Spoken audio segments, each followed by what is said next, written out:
Welcome to the Story Nerd Podcast, Hook Your Reader episode. This is where we give authors our professional advice about their query letters and their first 10 pages writing samples. I'm Kathleen Fox, and I'm a literary agent with the Rights Factory in Toronto and a freelance editor at Fox Editorial. And I'm Valerie Francis. I'm a writer and a story editor, and I teach women who are writing in all genres how stories work so they can finish their books faster and without frustration. On today's episode, we're reviewing a middle grade story from Eva Pontius. And I hope I pronounced your name correctly. It takes a lot of guts for writers to send in their work and have it reviewed publicly, but it shows that they're willing to step out and bet on themselves, and we are happy to help. So Eva, thank you for sharing and for giving us all an opportunity to learn. Before we get started, we'd love it if you could help other writers find our show by leaving a rating and a review. For Apple Podcast listeners, you can do it right from your phone. Simply go to the show's landing page and scroll to the bottom. It's that simple. And if you're watching us on YouTube, please hit like and subscribe so you never miss an episode. All right, I will get started by reading Eva's letter, and then we can get your thoughts on it, Kathleen. Perfect. Awesome. All right. It's not so much a letter form, so this is going to sound funny when I read it. What Eva sent in is the following. Query book for Cara, Dance of the Peruvians. Note, cover will show Peruvian breed horse in traditional tack. The target audience is middle school, particularly girls. Cara and her dad, recovering from the recent loss of her mother, a famous circuit rider, are ready for a new start on the Camellia Ranch, where Cara's dad will be foreman. Cara loves horses, but riding brings painful memories of her mother. As soon as they arrive, Cara's dad, a very calming man, is confronted by a man who says he is the foreman, Mr. Wend, and that he is already living in the apartment above the barn they thought they were to have. The ranch owner, Mr. Atkins, comes in and clarifies that his son and he have different ideas about the ranch, but that Cara's dad is in charge of the Peruvians, for which the ranch has been famous, and that they can live in his mother's cottage, empty since she went to the nursing home. The adult conflict intertwines with the conflict between Rebecca, the snobbish granddaughter of the ranch's owner and self-styled champion rider/horse expert, and Cara. Rebecca thinks Cara doesn't ride and registers Cara into the big regional horse competition, hoping to make a fool of Cara. More cruelly, she also registers Edna, a girl with Down syndrome who lives with Rebecca's grandparents and who has become Cara's friend, into the queen competition. It comes to a head when Rebecca takes out a poorly trained, mistreated horse and is injured. Cara rescues Rebecca, but Mr. Wend blames Cara and is about to take his anger out on the horse when the elder Mr. Atkins intervenes. He has seen the whole thing. It turns out that Rebecca's father and Mr. Wend's poor treatment of the horses has put the ranch's reputation at risk. He tells his son that if he wants to inherit the ranch, he needs to apprentice under Cara's father. He then tells Cara of the joke registration and asks if she would consider competing. Of course, Cara wins. Edna doesn't win as queen, but the other queens decide to have her lead the parade of the pesos. In a twist I'm still developing, a Special Olympics official is seeking supplies for their dressage shows, and even though the Peruvian competition differs, feels that the gentle breed would be perfect. Along with the above cast is Rebecca's cantankerous but fun grandmother and her mother-in-law in a nursing home. I bring some aspects of ranch life from my childhood on California farms. I decided to introduce Peruvians after hearing about a lady in the assisted living facility where my parents now reside. Similarly, I highlight camellias because my grandfather was an amateur expert. I keep the story light and fun for a middle school audience, but I do touch on serious subjects lightly. I currently reside in Western Pennsylvania, where I am emerging from a 25-year break for a little project I call Raising My Sons. Thank you for your consideration. All right, Kathleen, jump in and give us your thoughts on Eva's query letter. Yeah, I just first want to comment on a 25-year break for a little project I call Raising My Sons. I thought that was funny. Before I get into my thoughts, I just want to remind our listeners and reviewers that any advice or recommendations I provide here are my own and not reflective of the Rights Factory or other agents. So my first Well, I have a lot of thoughts. um, I do have a thought about the cover. It says, "Note: the cover will show Peruvian breed horse in traditional tack." We definitely don't need to worry about the cover at this stage, and we don't need to tell the agent anything about the cover. The cover, if you're querying an agent, that means you want traditional publication, and that means if they go out on submission and hypothetically speaking, they get a deal for you, and so you sign with a publisher, they take care of all of that stuff. You will likely have some input, but that is done through a cover designer that is through the publisher. So um, I don't know if you're, like investing in having an artist create a cover for you, but I wouldn't go that route at this point. Um, so yeah, the query letter. My first thought was that it is quite a bit longer than it should be at first glance, especially for an NG novel. It goes on to if it goes on to a second page or even fills up the entirety of the first page, then you know it's too long just by a glance. So that sends a signal to me that perhaps the writer hasn't been able to distill their story into clear, concise paragraphs. Brevity is an important thing to consider in a query letter. Um, we basically need to know 5 things in the plot paragraphs: who the character is, what they want, who or what is standing in their way, what big risky thing they have to do to get what they want, and what's at stake for them. And then all of that has to be woven together with clear wording that sparks curiosity, shows us voice and emotion, and highlights the tension in that story. The unfortunate thing about the plot paragraphs in this case is that we are told what happens at the end, and the agents don't want to know how the story ends in the query letter. We want to be left on a point of tension and be curious about what happens. Like basically take us right up to whatever the climax is and leave us hanging there, wondering what's going to happen, and how the protagonist will deal with everything and figure things out so that we want to get to those pages. Um, the beginning doesn't open with a standard greeting or introductory paragraph. I don't know if that was just because you were sending it here to us at the podcast, but just in case, make sure you use a standard greeting like "Dear Agent Name," and then begin with a personalization, something that tells them why you're querying them. And then the book's metadata: the age, category, the genre, the word count, the title, and then the comps. And there were no comps listed here. So that is a really important thing in the query letter to have, because it helps agents position the book in the market in their minds and get a sense of like the vibe of the story that we're about to get into.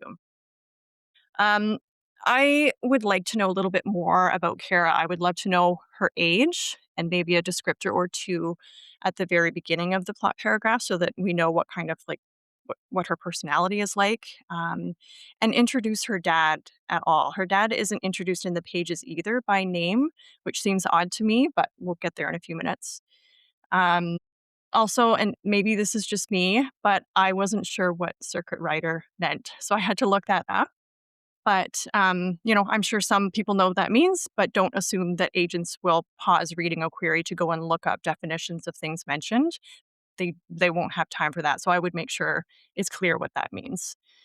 Um, my main thing with the plot paragraphs is that I think they could be pared down and tightened up quite a bit, but there is a lot of like extra information there that we don't need. So like they kind of meander down the page, and you want everything to be sharp and succinct and concise. Um, I was confused about this other foreman, Mr. Wend, and Mrs. Atkins, or sorry, Mr. Atkins' son. I wondered if they at one point were the same people, and then I got to the pages, and I still can't say I could say with 100% certainty if they were the same person. I think they're two different people. So I would want some clarity about that. Um, and then there's a line at the end of the plot paragraphs that says, "Along with the above cast is Rebecca's cantankerous but fun grandmother and her mother-in-law in a nursing home." I would just take that out and focus on the main characters who play essential roles in the plot. You have a very, very short space in a query letter to get all of those important details in. So make sure that you're not including anything that doesn't absolutely have to be there for us to understand the story. And then also to cut down on your word count, I would remove the paragraph about your experience with with the horses and where the idea came from and why you're writing it. Save that for the call with the agent and use this precious space to get to the most important part, which is the plot. You have, 350, 375 words max. You can just add like a brief mention of this in your bio paragraph that you grew up on California farms, and that tells the agent all they need to know about the authenticity that you're bringing into the story. I would just add here, um, Eva mentioned in the query letter that she was still developing a twist. So, Yes. in a real query situation, a writer would only send out the query once the manuscript is fully complete. So, again, this may just be because this is sort of an artificial query situation, um, but it tells me that if this was a real situation, that the query was maybe being sent out a bit too soon. Um, and I also noted the lack of metadata, so I couldn't visualize this thing. And in terms of the plot paragraphs, just like you said, there's if Kara is the main character, then the paragraphs in this query letter are gonna focus on Kara and what happens to her in the story. So for me, this felt more like a synopsis, although it isn't a full synopsis. It feels more like a synopsis than a query letter, especially like you said, since the ending is given away. So I wanted to just make a couple of comments about the format um, here. So the format of the query letter isn't followed. And as you start to do your research of agents, you're going to find that every agent wants something a little different. Like they all have different submission policies and procedures and guidelines, and and they ask for different things. Some agents really do want to know why you're the best person to write this story. They want more in the query letter, more bio stuff in the query letter, and they'll ask for it. So, in terms of the sort of baseline query letter format, um, like Kathleen said, in the first paragraph, you're going to have information about the book and the comp titles and the word count and the genre and all that kind of stuff. And then in the middle of the letter, it's the plot paragraphs. What is your story about? And the end of the letter is about you as the author. And if you are the type of writer who, and I guess this would even be more with nonfiction, Kathleen, correct me if I'm wrong. If you're the type of writer who writing, for example, nonfiction, and you already have a built-in huge audience, or maybe you're writing a memoir and you're already known for the thing in your life, you might want to start with you as the writer and start with your bio paragraph first, because they're going to say, here's someone who is guaranteed to sell 25,000 copies. Great. That's automatically interesting to a publisher, right? uh, would you agree? Yeah. Yeah. I mean, most of the time the bio paragraph is at the bottom of the query letter. But again, yeah, if you have like a big following of some sort or a big platform, I would probably mention that at the top. I I I don't think it's a make or break situation, so you can put it where you feel comfortable, but I will say that sometimes when we send out nonfiction proposals, because platform is so important, that stuff will be closer to the beginning of the proposal.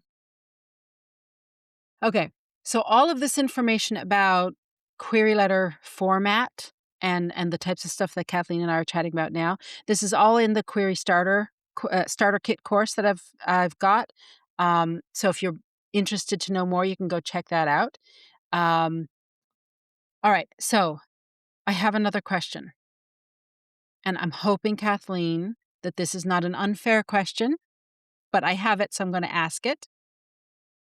Is this a query letter or a query package that you would finish reading? Let me say why I'm asking the question first. It's not to put you on the spot, although I recognize I probably am. So if I pretend that I'm a literary agent, I'm putting myself in your shoes, and I'm staring at an inbox with maybe 750 emails that I have to go through because I'm looking for my ideal, my dream clients, and they could be in that 750. I got to go through them all. This particular query letter is telling me that the author has queried too soon. And so I wonder, is it worth my time to read the pages? What do you think? Yeah. I can, if this was the actual query letter and it's starting out the way that it does, I would know right from the get-go, right from the very, very opening, that it's not quite ready. And just by glancing at it, sometimes we do get longer query letters, and that's, if it's something that catches our eye, we'll still read it. But I'm not accepting MG anyways, but if I were, then uh, just there's too much in here. Like, it's not succinct enough. It's not giving me the detail. So I wouldn't I wouldn't finish, unfortunately. Okay. That's kind of what I thought. If I sort of try to imagine facing an inbox of 750 emails that you must read, you can't just sort And of scroll through and go, "Oh, those are the promotional emails I don't need to read. I can just delete those without reading." You can't do that. These are queries. You've got to read them. and that's accurate. That is accurate. We have hundreds and hundreds of emails, queries in our inbox at any given time, and we have to be selective. So you got to make sure that your query letter is 100% ready to go, and that your story is not still, like a twist that you're still working out. Make sure that that's complete too. And am I right in thinking that for the most part, queries are kind of read outside office hours? I'm thinking that during the workday, you're busy working with the clients that you have, getting their submissions ready to go out, working with them on preparing, making editorial changes to their manuscripts so that they're ready. If their book is in the process of coming out, you're helping them with promotion and blah blah blah. If they're working on a new book, you're helping them brainstorm ideas and whatever else it is going on. Like, you're busy with the clients you have during the day. So it's maybe you take a Friday afternoon and go through a few, but maybe you're spending time outside what would most people would call a 40-hour work week. So that means you're taking time out of family time out of going to the gym and getting exercise, time for reading a book yourself and clearing your head and doing all the things, going to a show and all the things that we do in life, right? So, yeah, that's exactly why I wondered. All right, I'll jump in with the first 10 pages review. Eva, I love horses and I love stories about horses. And what's more, I think your target audience really goes for this kind of thing. I mean, there are other books for your target audience that feature horses and animals. So, I think the world of your story is really compelling. And since you have some experience in this, I think you can bring some really lovely details to the world that will make it pop and come to life. However, I think you're not quite ready to query yet, Eva. And when I say things that are direct like that, some people give me a hard time. When I first started as an editor, I wouldn't have been quite so direct until I started to meet writers who had spent literally years. One guy had been working on the same book for 25 years. He'd sent it out to a lot of agents and literary this and that. And everyone praised him and praised him and praised him, but then said, it's not for us. And the book was 250,000 words and it was still growing. And I just thought to myself, if someone had been honest with him 24 years ago, he could have fixed that book and maybe became a wonderful, amazing writer instead of toiling away on the same book over and over and over for 25 years. So my directness is coming from a place of kindness, so that writers can fix mistakes, and we all make mistakes when we start out, and you know what? I think most of us keep making mistakes as we go along because this is a business where a lot of it is learn as you go, and We're always writing to the edges of our ability, which means we're always learning something new and leveling up. So seriously, everything I'm about to say is coming from a place of love. um, I think, Eva, there are some foundational things that you need to work on, both with respect to your line writing and the storytelling as a whole, and even the presentation of the writing sample pages. So, my first recommendation is to pay close attention to the formatting. Just like the query letter has a format, the first 10 pages have a format. So, you want to use Times New Roman 12 point for the entire submission. Don't alternate fonts partway through. You want to double space it, and you want to use indented paragraphs with standard margins, and number your pages and all that kind of stuff. I also recommend that you pay close attention to punctuation and capitalization. Now, of course, when you're writing a first draft, you or me or Kathleen or anybody else, when we're writing our first draft, don't worry about any of that kind of stuff. You cannot write and edit at the same time. It's like putting your foot on the gas pedal and the brake pedal at the same time. You'll go nowhere. And then people say, I'm blocked. You're not blocked. You're just trying to do two opposing things at the same time. So, like things like punctuation and capitalization and the proper use of quotation marks and all that kind of stuff, that can all be cleaned up in the final line edit before you submit. So don't stress about it. I just want to flag it for you so that you put it on your list of things to check before you submit. A couple of other things for you to pay attention to are the use of exclamation marks and ellipses and capitalizing words to show emphasis. Um, I'm the queen of exclamation points, so I do not say this as a criticism at all. And if you read the first Harry Potter book, it is just drowning in ellipses. Like, how an editor didn't clean that up, I don't know. So you're going to see examples of it, 100%. But there are a lot of exclamation marks in these opening pages, so many that they caught my attention. So if you can avoid using them, avoid using them. If you are going to use them, then you get maybe a half dozen for a full novel. Maybe. So use them sparingly. And if you're going to use ellipses, use those sparingly so that they're adding to the storytelling, not distracting the eye from the page. As a general rule, you want to write out numbers instead of using digits. If you get the Chicago Manual of Style, it's going to help you with all this kind of thing. The other thing you can do, of course, is to really look at the books that are published by the major traditional publishing houses and model how they do those kinds of things. How do they approach numbers? How do they do quotation marks? How do they do dialogue tags? Uh, and you'll just see how it's done from that, and you get to read great stories at the same time. The one thing that I would say is I know you live in the US, so I would pay particular attention to the books that are published in the US because there are different guidelines based on where the book is published. Like, for example, in the UK, for quotation marks, they use the single quotation mark around dialogue, and the US uses double.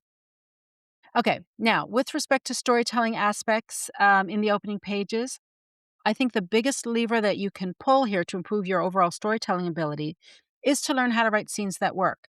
This is the kind of thing I do with my clients one on one. It's really hard to get into on a podcast. Um, but I'm in the process of working on an online course to help writers with this. That'll be much less expensive than one on one training. That should come out later in 2026. So keep an eye to that. And for anyone who's on my mailing list, you hear about it first, and there's always discounts that nobody else gets. All sorts of little bonus things that people on the mailing list will get that if you're not on the mailing list, you're missing out. So in the meantime, since that course does not exist yet, I want to give you a few things to think about and work on. Now, I don't know the genre of your story for sure, but I'm guessing it's a coming of age story or a maturation story. And I'm saying that because a lot of books for this target audience are maturation stories. You're going to want an active protagonist. In fact, not just active, but proactive. Kara is the main protagonist, sorry. So she needs to be driving the action. In your sample pages, Kara is mostly a passive character. She is very much an observer for the first 7 pages. Now, she is a little more active, although not proactive, on pages 7 and 8. And then on page 9, you switch point of view entirely. And there was nothing in your query letter that let me know that it would be a dual POV story between Kara and Rebecca. So that caught me off guard as I was reading your pages. So if you just focus on making Kara a proactive character, I think a lot of the other aspects of storytelling will just naturally start to fall into place. They'll just happen because Kara is being proactive. So the last thing that I'm going to mention is that you're opening the book on a line of dialogue. And this is something that you can easily fix and switch out. And will you find examples of books that are published that start with a line of dialogue? Yep, you sure will. But here's why it is recommended that you not do this. And why, if you approach it the way I'm going to suggest you approach it, it's actually creating a stronger opening and is giving your book a much greater chance of getting your reader's attention. Okay. When you start with a line of dialogue, the reader can't attach to it emotionally because they don't know who's talking. It could be the protagonist, it could be somebody else. We don't know what relation they have to the protagonist. We don't know what they're talking about. Like, we don't know what it means. It's out of context. It's just this disembodied voice floating out there. So, and then it's usually followed by a dialogue tag, right? Like, said Valerie.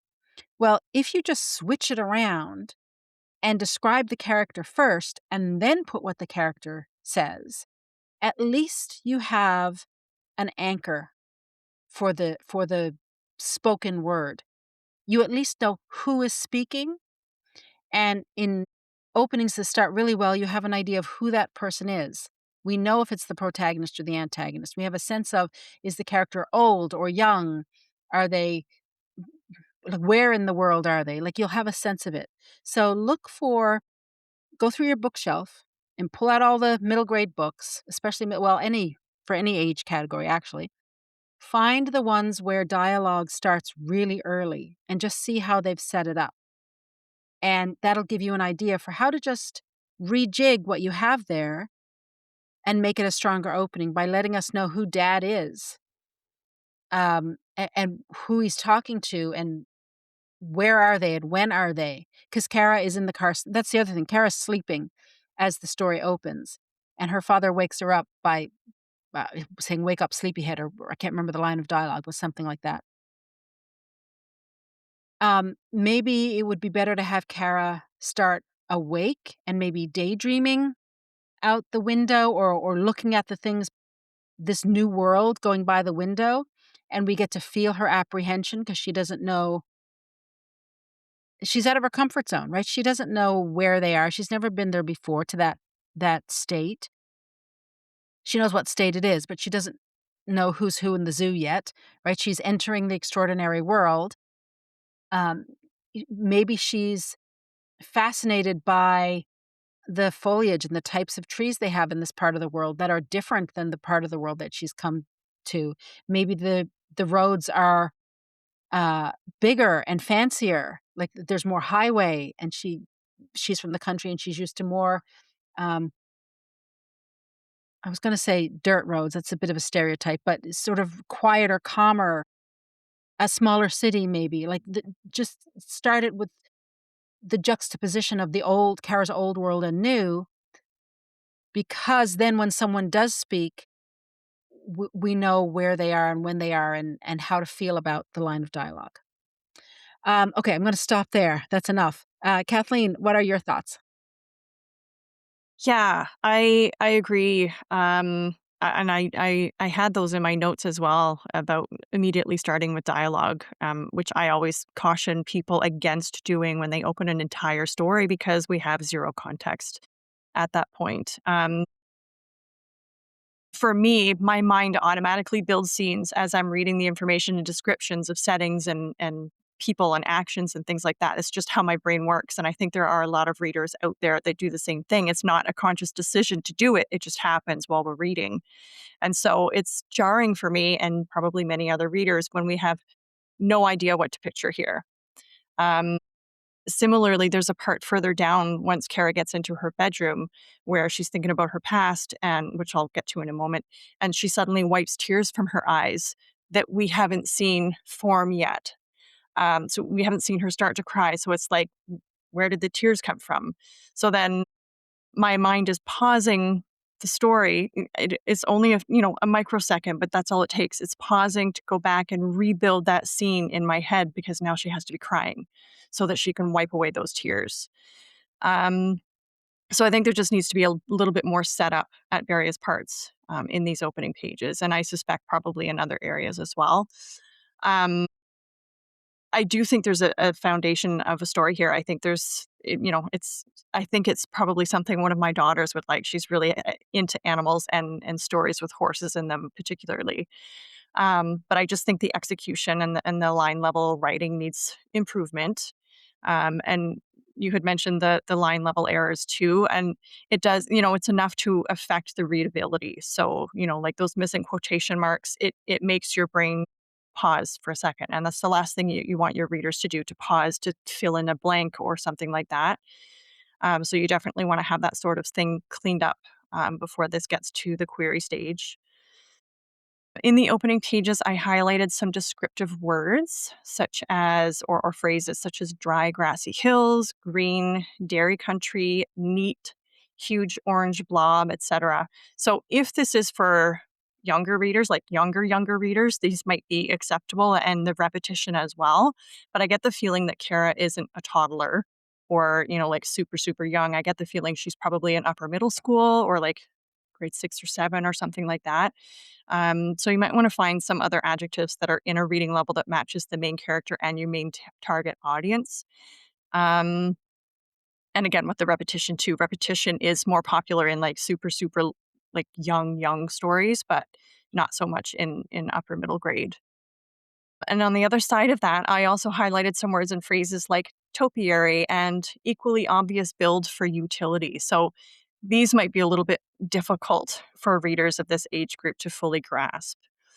So I would just be careful about, the language that you're using to describe things. And I also found the opening page to be really heavy on the description, to the point where I can feel that we're missing other crucial information that will help hook your reader. So, like, I've got a whole big list of things that I look for in opening pages as an editor and an agent. So, like I might be looking for rising tension or a hint of the protagonist's goal or what might be standing in the way or a hint of their emotional wound, which we do sort of get here. And that's something I want to talk about too. There is a hint of something happening in the past, since her dad said they need to get a fresh start.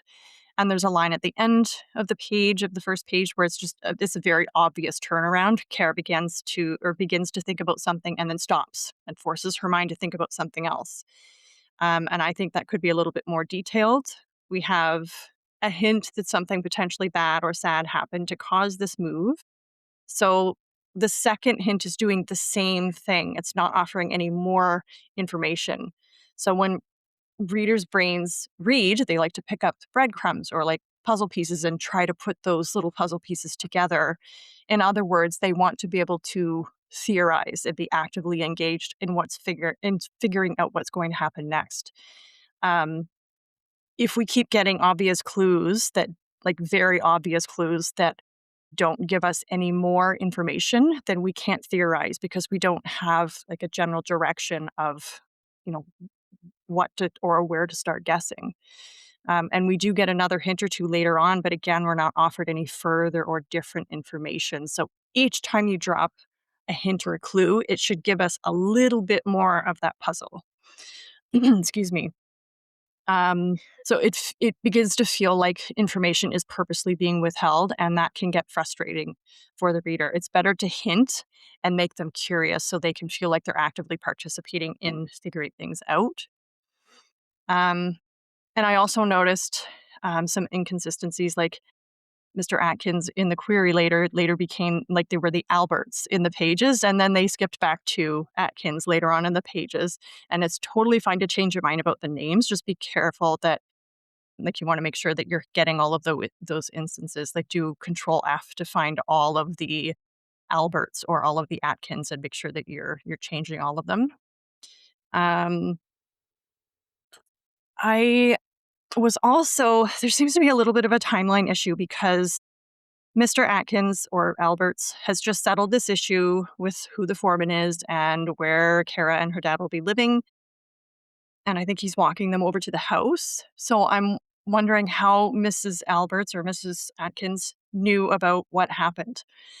There was no phone call to her or text message in the meantime, so I don't know how she knew at all.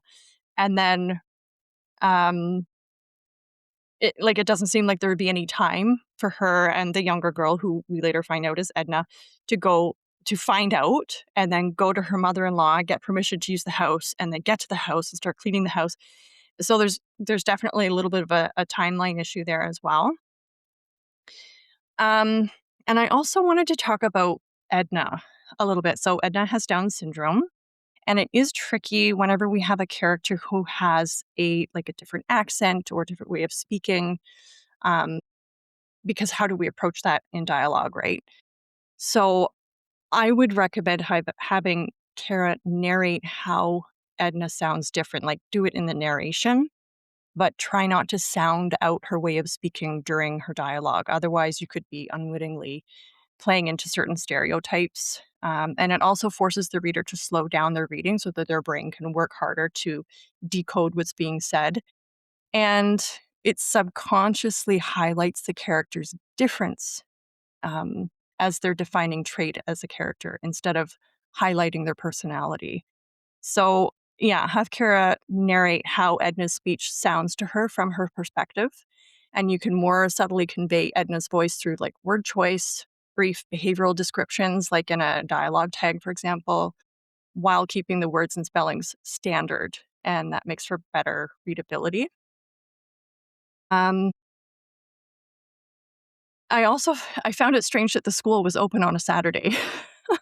I mean, maybe they are in some areas, I don't know, but I found it strange that A, it was open on a Saturday, B, people were working there on a Saturday, including who I think is the principal, and then C, scheduling a test with a proctor on a Saturday. So I don't know how realistic that is, but again, like maybe it's different in some areas.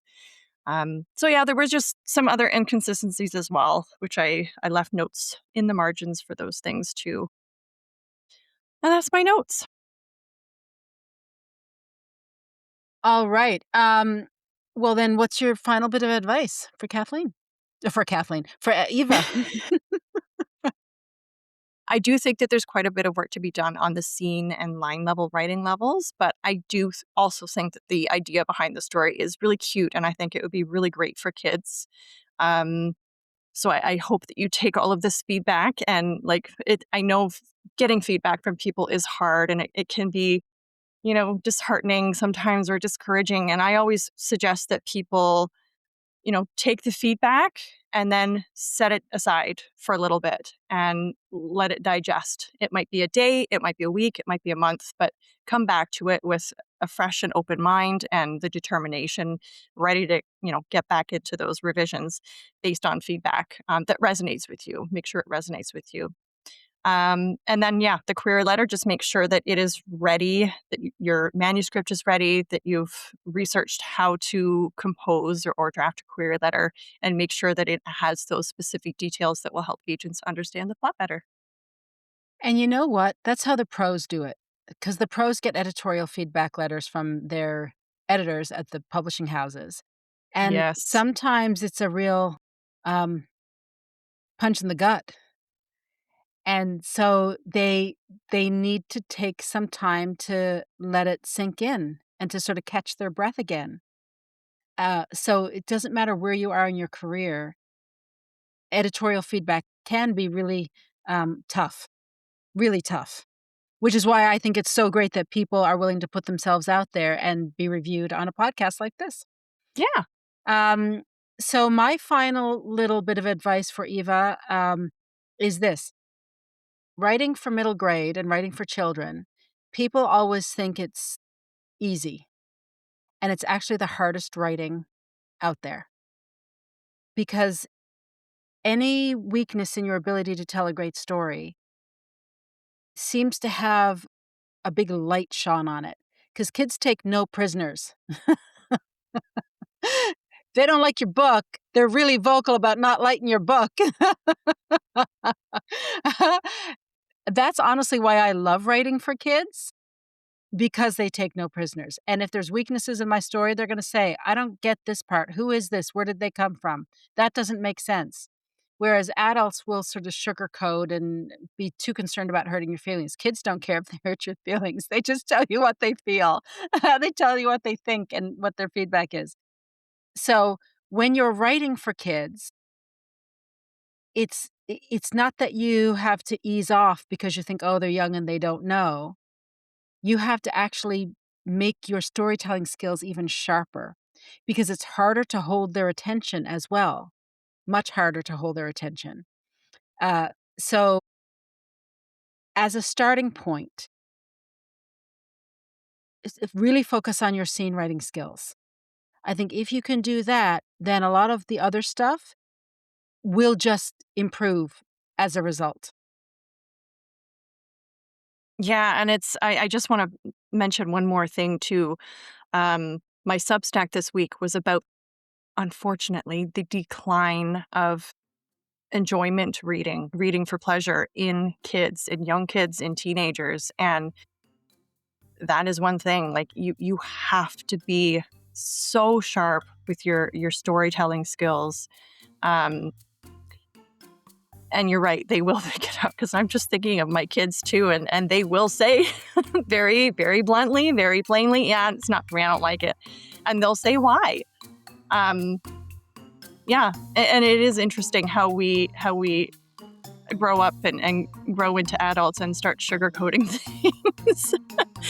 But yeah, it's good to get that honesty from kids, and I think we can learn from that. It just means that we have to be sharper and better and stronger, for sure. All right, that wraps it up for this week. If you want us to have a look at your work, visit storynerd.ca for all the details on how to submit. To support the show, please leave us a rating and review and tell your writer friends about us. And if you're watching us on YouTube, be sure to like and subscribe. To get copies of query letters and the writing samples that we feature on the show, join Valerie's Inner Circle at valeriefrancis.ca/inner circle. To get more about my agent wish list or what services I offer as an editor, you can visit KathleenFoxAgent.com and FoxEditorial.com, and that's with 2 X's. And remember, story theory doesn't have to be difficult. It's a tool to help you write more, not less. So take it one step at a time and have fun.